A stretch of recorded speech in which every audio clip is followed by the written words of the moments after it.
What is up guys, this is Linthio, coming at you with a card discussion video today about Oni-Raigeki.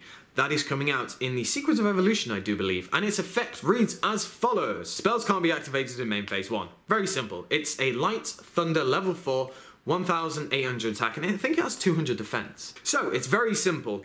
We all say about these complicated card text and ridiculously long text boxes that are coming out with all these tiny little text. No, this one has one line that basically says, cannot activate spell cards in main phase 1. Let's think about this card. Is it good? Is it broke? Some people are saying it's broke. It's not broke, but it's very good. It's definitely good. But if we look at the immediate contender that is out right now, Denko Sekka. Denko Sekka and Oni-Raigeki are certainly interesting cards. Everyone's kind of more on the Denko Sekka hype train right now with it's being really, really expensive cards. Around $40 it is in America and like 25 quid over here. But I digress, that card was going to go up because it's still pretty good. Denko Sekka is a great card. Oni-Raigeki is a great card in my opinion. If we think of the cards right in this current meta, if Oni-Raigeki was slapped down into this meta, what cards would it affect straight away in the meta decks? Well, we have Quill-Offs. No Pendulums in main phase 1 for you or Tool Searches in main phase 1 because they are spell cards. Sacrifice doesn't work. Summoner's Art doesn't work. That's pretty interesting. That's 3 very important cards that they like to do main phase 1. Sure, main phase 2 they can do it, but it means that you save yourself a battle phase possibly. You will only have, probably, a 1/8 Quill-Off monster that's gonna hit you in the face. If we look at Burning Abyss, they don't really get hit that much. Not that I can remember off the top of my head, but they do play some different cards, different spell cards, but it's not as important, it's not as key to the deck. Shadows are a different one as well, with El Shadow Fusion being hit. Maybe some people might play Duality. There are upstarts, there's all these different things that are out there. We look to the future meta, the Cloths, I'm going to call them the Cloths. They cannot do rituals in main phase 1. That is a pretty big drawback for that opponent, isn't it?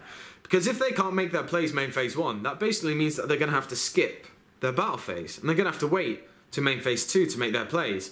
Yes, they might be able to clear your field or absolutely ravage you in that main phase 2, but you still have your life points, unless they build some weird burn version. Oni-Raigeki is pretty interesting. Is this a main deck card? No, I don't believe it's a main deck card because although spells are very important in this game, I don't believe it's that much of a main deck card because there are some decks that it hits a lot more than others. Some decks might not run that many spells. If we look at, for example, Satella Knights, they run, on average, anywhere between 6 to 10 spells. That's quite a lot, but they run a lot more traps. And for example, if you can't use spells, they have other ways of getting around it. Satella Knights kind of don't really need to OTK in that one turn. They don't need to, for example, if they have a Rota in their hand, they need to be like, God damn it, I wish I could activate this Rota in main phase 1.